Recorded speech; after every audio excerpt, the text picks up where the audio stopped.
Hello students, laws of motion के question solve करने के लिए आपको कुछ एफबीडी बनाने पड़ते हैं। जब भी आप कोई क्वेश्चन करेंगे लॉज ऑफ मोशन का, तो आपको उससे पहले उसका क्या करना पड़ेगा, एफबीडी बनाना पड़ेगा, यानी कि फ्री बॉडी डायग्राम बनाना पड़ेगा।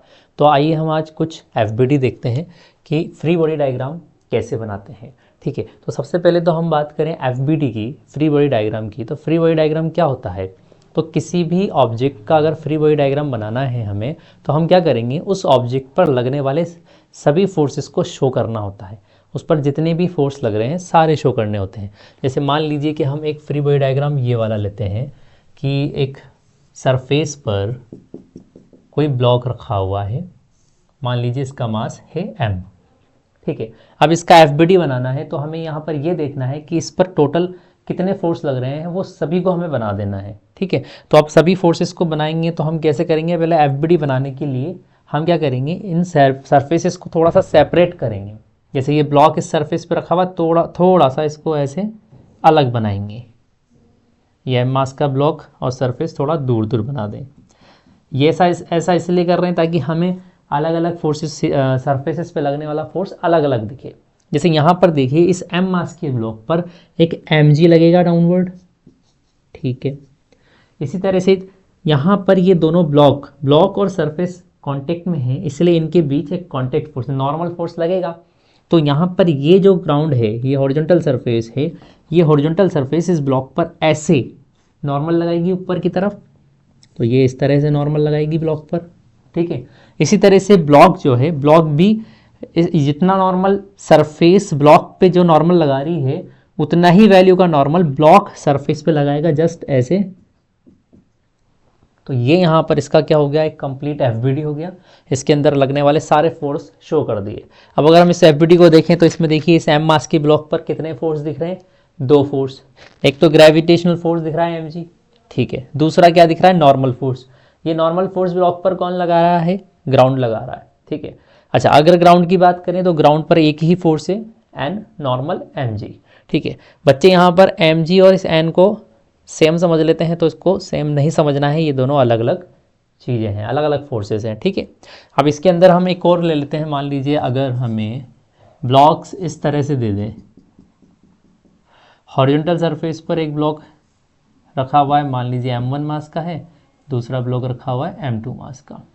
ठीक है, अगर हमें इसका एफबीडी बनाना है तो इसका एफबीडी कैसे बनाएंगे, वही क्या करेंगे, हम सरफेसेस को अलग अलग करेंगे पहले। जैसे ये m1 है, ये m1 और m2 अलग अलग कर दिया सरफेसेस को, और ये हॉरिजॉन्टल सरफेस जिस पे ये ब्लॉक्स रखे हुए हैं। अब हमने क्या करना है, एफबीडी बनाना है। तो फिर वही, जैसे इस m1 पर एक फोर्स लगेगा, पहले यहाँ सोचते हैं m1 की पर, m1 पर m1g लगेगा, नहीं लगेगा, ग्रेविटेशनल फोर्स ऑफ अट्रैक्शन।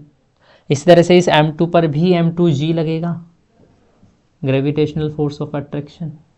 अब इसके बाद जो कांटेक्ट हैं उनके बीच का फोर्स देखना है। जैसे ये m1 और m2 एक दूसरे के कांटेक्ट में है, ठीक है, तो m1 और m2 एक दूसरे पर नॉर्मल फोर्स लगाएंगे। ठीक है, इसी तरह से m2 और ये हॉरिजॉन्टल सरफेस, ये भी आपस में कांटेक्ट में है, तो ये दोनों भी एक दूसरे पर क्या लगाएंगे, नॉर्मल फोर्स लगाएंगे। तो यहाँ दो नॉर्मल फोर्स होंगे, एक तो इन दोनों के बीच और एक इन दोनों के बीच। तो दोनों के नाम हम रख देते हैं n1 और n2।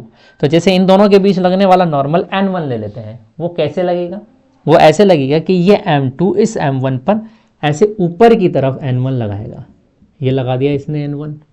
इसी तरीके से ये m1 इस m2 पर नीचे की तरफ n2 लगाएगा, तो वो सेंटर पे ही लगेंगे सारे फोर्स, लेकिन हम यहाँ पर इसको अलग अलग दिखे इसलिए यहाँ बना देते हैं, ये n2 इधर लग रहा है, सॉरी n1। ठीक है, जैसे यहाँ m2 वाला इस m1 पर ऊपर की तरफ n1 लगाएगा, उसी तरह से m1 m2 पर नीचे की तरफ n1 लगाएगा। इक्वल और अपोजिट नॉर्मल लग रहे हैं। ठीक है, अच्छा, इसके बाद m2 और हॉरिजॉन्टल सरफेस के बीच नॉर्मल लगेगा, तो ये दोनों एक दूसरे पर नॉर्मल लगाएंगे n2। तो ये हॉरिजॉन्टल सरफेस इस ब्लॉक पर नॉर्मल लगाएगा ऊपर की तरफ n2, तो वो हमें यहाँ बनाना पड़ेगा, लेकिन ये सब चीज़ें मिक्स हो जाएगी, इसलिए हम यहाँ बना देते हैं कि ये n2 ऐसे लगा रहा है, लग सेंटर पे ही रहा है। ठीक है, तो ग्राउंड ने इस ब्लॉक पे नॉर्मल ऊपर लगाया n2, ऐसे ब्लॉक ग्राउंड पे नीचे लगाएगा नॉर्मल n2। ठीक है, तो ये इसका एफबीडी हो गया। कैसे हुआ, m1 पर कितने फोर्स लग रहे हैं, दो फोर्सेस दिख रहे हैं, एक तो m1g लग रहा है ग्रेविटेशनल फोर्स, और एक नॉर्मल लग रहा है जो कि ये ब्लॉक इस पे लगा रहा है ऊपर की तरफ। अगर हम इस ब्लॉक M2 पर देखें तो इस पर एक तो M2G लग रहा है ग्रेविटेशनल फोर्स, और एक नॉर्मल लग रहा है जो कि ऊपर वाला ब्लॉक लगा रहा है इस पे डाउनवर्ड, और दूसरा नॉर्मल N2 जो है वो अपवर्ड लग रहा है। कौन लगा रहा है? ग्राउंड लगा रहा है इस पर। इसी तरह से ग्राउंड पर एक नॉर्मल लग रहा है नीचे N2। क्लियर है? तो ये इसका FBD हुआ। अच्छा, मान लीजिए कि ब्लॉक्स इस तरह से दे दिए, ब्लॉक्स इस तरह से दे दिए, ये ब्लॉक्स आपको एक ब्लॉक ऐसे दे रखा है M1 और एक ब्लॉक ऐसे दे रखा है M2। दोनों के बीच अगर हम यहाँ पर इसका भी FBD बनाएं तो देखिए यहाँ पर कांटेक्ट कितने हैं। तो कांटेक्ट यहाँ पर कितने हैं देखिए, एक तो ये M1 इस हॉरिजॉन्टल सरफेस के साथ कांटेक्ट में है और M2 इस हॉरिजॉन्टल सरफेस के साथ कांटेक्ट में है, साथ में M1 M2 आपस में कांटेक्ट में है। तो यहाँ पर कितने नॉर्मल होंगे? 3 नॉर्मल होंगे। जितने कांटेक्ट हैं उतने ही नॉर्मल होंगे। ठीक है, तो हम सभी को पहले अलग कर लेंगे। तो ये M1 रहा, ये रहा आपका M2 और ये हॉरिजॉन्टल सरफेस। तो सबसे पहले अगर हम देखें सब पर ग्रेविटेशनल फोर्स लगा दें तो इस पर ग्रेविटेशनल फोर्स लगेगा नीचे M1G, इस पर ग्रेविटेशनल फोर्स लगेगा नीचे M2G। ठीक है, इसके बाद ये M1 इस हॉरिजॉन्टल सरफेस के साथ कांटेक्ट में है तो इन दोनों के बीच नॉर्मल लगेगा। ये हॉरिजॉन्टल सरफेस इस ब्लॉक पर ऊपर की तरफ नॉर्मल लगाएगा, मान लीजिए N1 है ना। अब इतना ही नॉर्मल ब्लॉक भी सरफेस पे लगाएगा डाउनवर्ड N1। ये N1 और ये M1G अलग अलग चीज़ें हैं। ठीक है, ये N1 सरफेस पे लग रहा है डाउनवर्ड और ये M1G जो है ग्रेविटेशनल फोर्स ऑफ अट्रैक्शन जो कि ब्लॉक पे लग रहा है। ठीक है, इसी तरीके से ये दोनों, ये ब्लॉक M2 और सरफेस दोनों भी कांटेक्ट में है, इनके बीच भी नॉर्मल लगेगा। कैसे लगेगा? हॉरिजॉन्टल सरफेस इस ब्लॉक पर ऊपर की तरफ नॉर्मल लगाएगा N2, इसी तरीके से ये ब्लॉक इस सरफेस पर नीचे की तरफ नॉर्मल लगाएगा N2। तो ये नॉर्मल लग गया हमारे पास, हॉरिजॉन्टल सरफेस ने ब्लॉक पे लगाया ऊपर N2, ब्लॉक ने सरफेस पे नीचे लगाया N2। ठीक है, इस तरह से ये दोनों M1 M2 भी आपस में कांटेक्ट में है। ये कांटेक्ट सरफेस दिख रही है इनके बीच की, तो इनके बीच भी नॉर्मल लगेगा। अब नॉर्मल फोर्स कैसे लगेगा? ये M1 इस M2 पर ऐसे नॉर्मल फोर्स कैसे लगेगा? Perpendicular to the surface, surface ऐसी है इसके परपेंडिकुलर ऐसे लगेगा।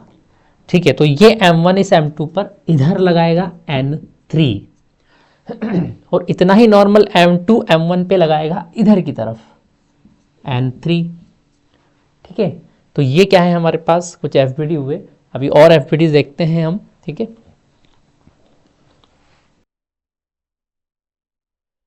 चलिए अब अगला FBD देखते हैं। नेक्स्ट FBD है, मान लीजिए कि ब्लॉक्स आपको ब्लॉक ऐसे दे दिया किसी इंक्लाइंड प्लेन पर। तो ये एक इंक्लाइंड सरफेस है थीटा एंगल पर। ठीक है, इस सरफेस पर एक ब्लॉक रखा हुआ है, ये इंक्लाइंड सरफेस है, इस पर एक ब्लॉक रखा हुआ है ये M मास का।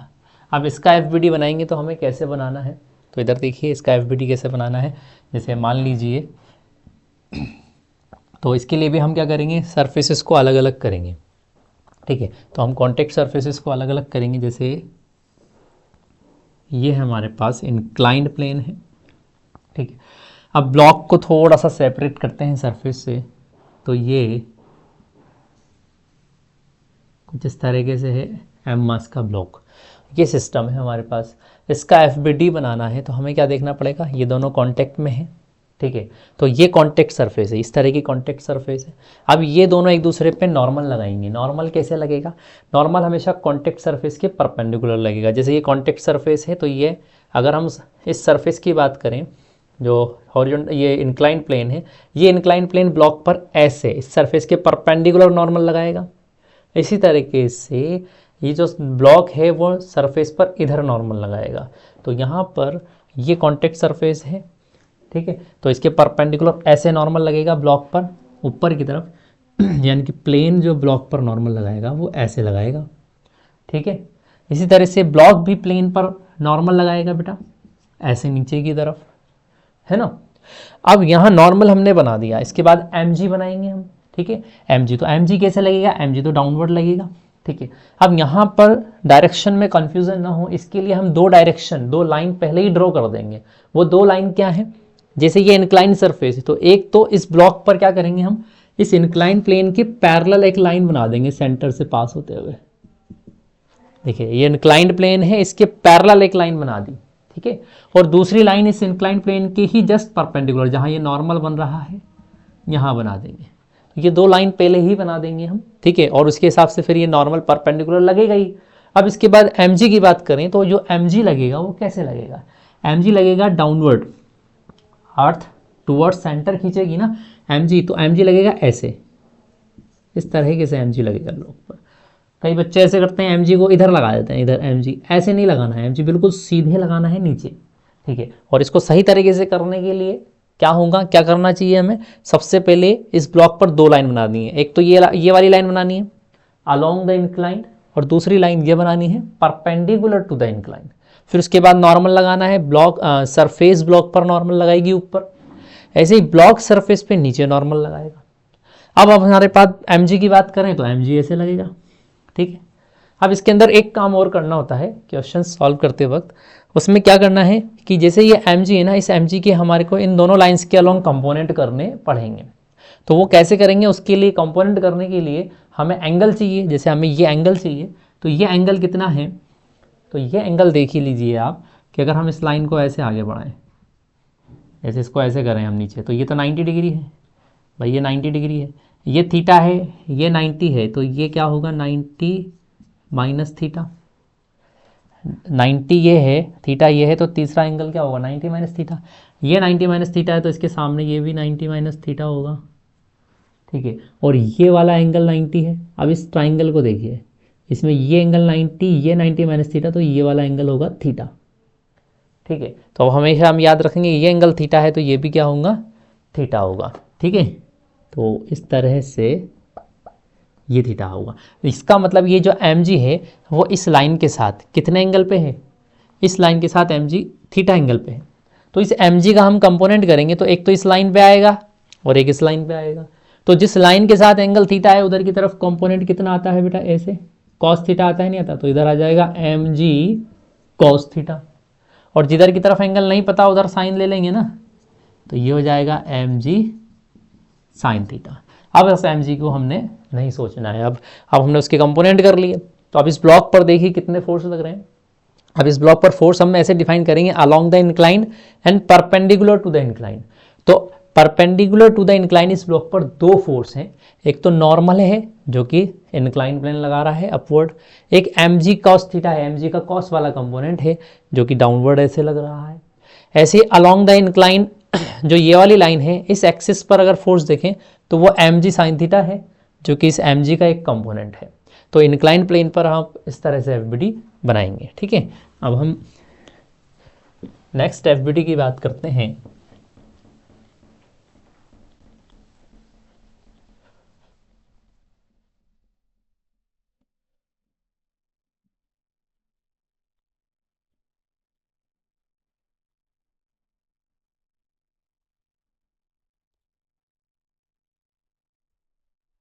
जैसे मान लीजिए ब्लॉक्स आपको इस तरह से भी दे सकते हैं, जैसे ये सरफेस है, ये ब्लॉक आपको ऐसे दे दिया,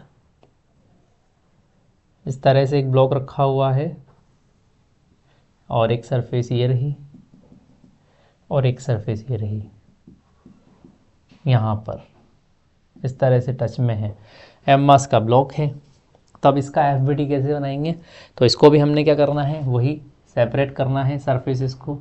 ये रहा ब्लॉक, ब्लॉक को ऐसे बना दिया हमने, सरफेसेस अलग अलग करी, ठीक है।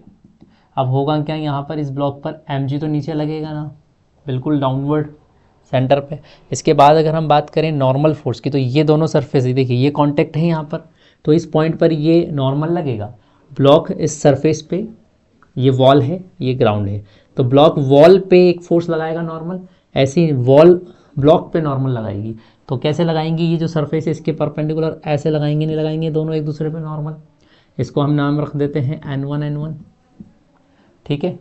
इसी तरीके से ये वाला भी एक कॉन्टेक्ट है देखिए, तो इस कॉन्टेक्ट के परपेंडिकुलर भी ये दोनों एक दूसरे पे नॉर्मल लगाएंगे। तो सरफेस ब्लॉक पर ऐसे नॉर्मल लगाएगी n2, ब्लॉक सरफेस पर ऐसे नॉर्मल लगाएगा n2। तो इस तरीके से हम क्या कर सकते हैं, इसका भी एफबीडी बना सकते हैं, ठीक है। चलिए अब हम नेक्स्ट एफबीडी की बात करते हैं।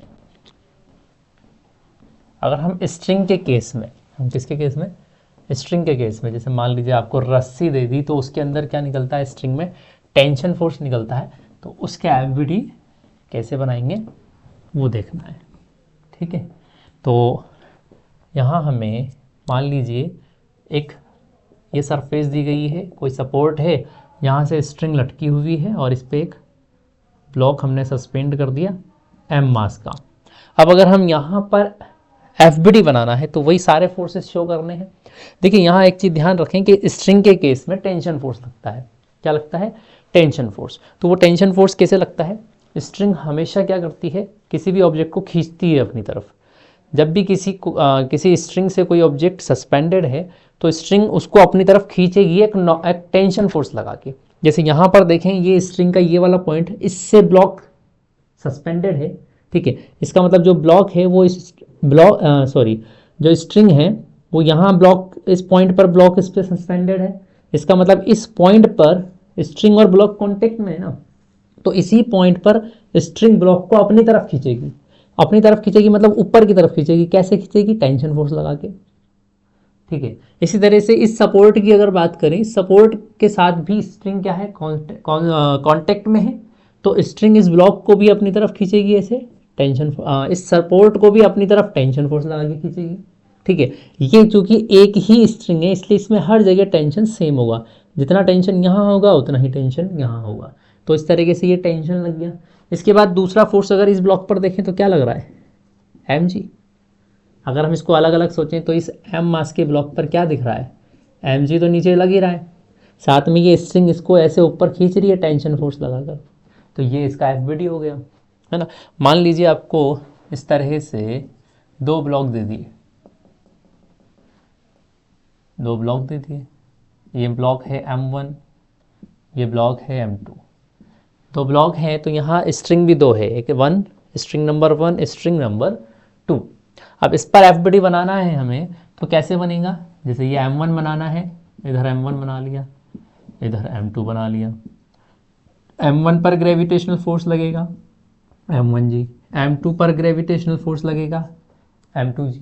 ये तो हमने बना दिया। अब टेंशन स्ट्रिंग की वजह से देखें तो ये वाली स्ट्रिंग इस ब्लॉक को यहाँ कांटेक्ट में है, इस ब्लॉक को यहाँ से खींचेगी कि नहीं खींचेगी, तो यहाँ एक टेंशन होगा, तो इसको हम T1 ले लेते हैं। ठीक है, अब जितना टेंशन यहाँ है उतना ही टेंशन यहाँ आएगा कि नहीं आएगा, T1, क्योंकि स्ट्रिंग तो सरफेस से भी कांटेक्ट में है, जो सपोर्ट है वहाँ। ठीक है, इसी तरीके से यहाँ अगर देखें तो ये नीचे वाली स्ट्रिंग भी इस ब्लॉक पर टेंशन फोर्स लगाएगी। अब स्ट्रिंग कैसे लगाती है टेंशन फोर्स, अपनी तरफ खींचकर। अब स्ट्रिंग तो नीचे है ना, तो इस ब्लॉक को नीचे खींचेगी है। अब ये टेंशन हो जाएगा T2। कौन सा हो जाएगा ये, T2, क्योंकि ये दूसरी स्ट्रिंग है। सिंगल स्ट्रिंग एक ही स्ट्रिंग है, उसमें यहाँ सब जगह टेंशन सेम होगा, लेकिन ये अलग स्ट्रिंग है तो जो उसमें है वो इसमें वो टेंशन नहीं रहेगा, इसमें टेंशन चेंज हो जाएगा। तो इसलिए इस टेंशन को हम T2 बोल रहे हैं। ठीक है, तो ये टेंशन T2 आ गया। इसी तरीके से यहाँ पर भी सेम स्ट्रिंग है, तो ये इस ब्लॉक को भी अपनी तरफ खींचेगी। तो कैसे लगाएगी टेंशन, अपनी तरफ खींच के। तो ब्लॉक नीचे है तो ब्लॉक को ऊपर खींचेगी, है ना, T2 से। अब यहाँ पर इस टेंशन को भी शो करें तो इस ब्लॉक पर T1 तो ये रहा और T2 ये रहा, M1 जी तो था ही सही, इस ब्लॉक पर T2 ये है ऊपर। तो ये हमने इसका ऐसे एफबीडी बना दिया स्ट्रिंग के केस में। ठीक है, अब स्ट्रिंग के अंदर हमें पुली भी दे देते हैं कभी। जैसे पुली दे दी तो पुली के केस में कैसे आप बनाएंगे, तो कॉन्सेप्ट स्ट्रिंग का एक ही है, स्ट्रिंग किसी भी ऑब्जेक्ट को अपनी ओर खींचेगी टेंशन फोर्स लगाकर। जहां भी स्ट्रिंग किसी पॉइंट के साथ या किसी ब्लॉक के साथ या किसी सरफेस के साथ कांटेक्ट में है तो उसको अपनी तरफ खींचेगी। ठीक है, जैसे मान लीजिए हम ले लेते हैं, ये एक सपोर्ट दिया हुआ है, यहाँ से एक स्ट्रिंग जा रही है, यहाँ एक पुली है। ठीक है, और यहाँ से एक स्ट्रिंग ऐसे निकल के ऐसे आ रही है, ये ब्लॉक है एम मास का और ये है ग्राउंड। ठीक है, अब यहाँ पर दो स्ट्रिंग हो गई, एक स्ट्रिंग ये हो गई 1 और ये हो गई 2। ठीक है, अब इसमें टेंशन देखें, ब्लॉक पर पहले एफबीडी बनाए तो ब्लॉक पर mg लगेगा, नीचे ब्लॉक पर mg लगेगा। अब इस ब्लॉक से ये स्ट्रिंग बंधी हुई है, तो ये स्ट्रिंग यहाँ पर यहाँ से कांटेक्ट में है ना, तो ये स्ट्रिंग यहाँ से ब्लॉक को ऊपर खींचेगी नहीं खींचेगी, क्योंकि ब्लॉक नीचे है, स्ट्रिंग ऊपर, तो स्ट्रिंग अपनी ओर खींचेगी, तो ऐसे खींचेगी ना। तो ये टेंशन मान लेते हैं T1 है, ठीक है। अब ध्यान दें जैसे हम ऊपर जाएंगे तो यहाँ भी कांटेक्ट है कि नहीं, तो यहाँ पर ये स्ट्रिंग पुली के साथ कांटेक्ट में है, तो यहाँ पर भी एक टेंशन लगेगा, ऐसे खिंचाव महसूस होगा, इसको हम वो कहेंगे T1, क्योंकि ये जितना टेंशन है ये सेम स्ट्रिंग है ना, यहाँ से यहाँ तक ये पूरी एक ही स्ट्रिंग है, और एक सिंगल स्ट्रिंग में हर जगह टेंशन सेम रहेगा, बशर्ते कि स्ट्रिंग क्या हो, मासलेस हो। कंडीशन ये है कि स्ट्रिंग मासलेस है, तो मासलेस स्ट्रिंग के अंदर हर जगह क्या होगा, टेंशन सेम होगा। तो यहाँ T1 है तो यहाँ भी T1। अब यही स्ट्रिंग में हम देखें तो यूँ नीचे जा रहे हैं, तो ये नीचे देखें तो ये स्ट्रिंग इस सपोर्ट से भी के साथ भी, ये जो पॉइंट है पुली का इसके साथ भी कांटेक्ट में है, तो स्ट्रिंग नीचे है तो स्ट्रिंग इसको नीचे खींचेगी T1 टेंशन से, ठीक है। जितना टेंशन यहाँ है उतना ही यहाँ होगा, सिंगल स्ट्रिंग में टेंशन सेम है। ऐसे ये स्ट्रिंग यहाँ जा रही है, अब यहाँ पर ये पॉइंट इसके साथ कांटेक्ट में है, ठीक है। तो स्ट्रिंग अब क्या करेगी, ये ग्राउंड है तो इसे ग्राउंड को अपनी तरफ खींचने की कोशिश करेगी, किससे, T1 टेंशन से, तो एक टेंशन यहाँ लग जाएगा, है ना। इसी तरीके से अब देखिए एक स्ट्रिंग ये वाली है तो इसमें भी टेंशन होगा। अब इस स्ट्रिंग में देखें तो ये स्ट्रिंग यहाँ से बंधी हुई है, तो ये क्या करेगी, इस पुली को अपनी तरफ खींचेगी, और वो कौन सा टेंशन होगा, वो होगा T2, क्योंकि ये T1 है तो ये T2 होगा, नई स्ट्रिंग है हमारी तो नया नाम रख दिया हमने। इसी तरह से स्ट्रिंग यहाँ से भी खींचेगी इस सरफेस को, तो ये आएगा नीचे की तरफ T2, ठीक है। अब यहाँ पर T1 T2 को हम आगे लॉज ऑफ मोशन लगाकर रिलेट भी कर सकते हैं, कुछ रिलेशन आएगा जिससे T1 T2 की वैल्यू आपस में तो कुछ मिलती जुलती आएगी। अभी तो हमने FBD में T1 T2 नाम रख दिया, ठीक है। जैसे मान लीजिए ये T आ रहा है, ये 2T आ जाएगा इस तरीके से, लेकिन वो बात की बात है। अभी हम अगला FBD देखते हैं। तो जैसे मान लीजिए इंक्लाइंड प्लेन पर आपको स्ट्रिंग दे दी, एक इंक्लाइंड प्लेन है, इस पर स्ट्रिंग दे दी, जैसे ब्लॉक दे दिया और ब्लॉक इस तरह से स्ट्रिंग से सस्पेंडेड है। अगर हम यहाँ इसका FBD बनाएं तो कैसे बनेगा, तो वही पहले सरफेसेस को क्या करेंगे, अलग अलग करेंगे। तो सरफेसेस को अलग अलग किया, ठीक है। और इंक्लाइन प्लेन की जब बात हो रही होती है, जब इंक्लाइन प्लेन की बात हो रही होती है तो हम दो लाइन बनाएंगे, एक तो अलोंग द इंक्लाइन बनाएंगे, ब्लॉक पर दो लाइन बनाएंगे, ब्लॉक के सेंटर से पास होते हुए दो लाइन बनाएंगे, एक तो अलोंग द इंक्लाइन प्लेन और एक perpendicular to the inclined plane बनेगी। इसके बाद इस पर देखें तो mg लगेगा इसे, ठीक है। अब ये जो सरफेस है ये इस पर नॉर्मल लगाएगी इधर की तरफ, तो नॉर्मल लगेगा इधर, है ना। इसके बाद यहाँ स्ट्रिंग है तो ये स्ट्रिंग इसको इधर से खींचेगी, नहीं खींचेगी T से, ऐसे इस सपोर्ट को इधर से खींचेगी T से, तो यहाँ पर इधर एक T लगेगा और इधर एक T लगेगा, तो ये इसका FBD हुआ। आगे हम इसके कंपोनेंट करें mg के, तो ये एंगल हमारा कितना होता है, जितना ये होता है उतना ये होता है, तो इस mg का इधर mg cos थीटा कंपोनेंट आएगा, ये आएगा mg cos थीटा, और mg का इधर mg sin थीटा कंपोनेंट आएगा, ये आ जाएगा mg sin थीटा। तो ये इसका कंप्लीट FBD हुआ, ठीक है। तो इस तरीके से हम क्या करेंगे, लॉज ऑफ मोशन के क्वेश्चन सॉल्व करते वक्त FBD बनाएंगे। आई होप आपको समझ में आया होगा। Thank you.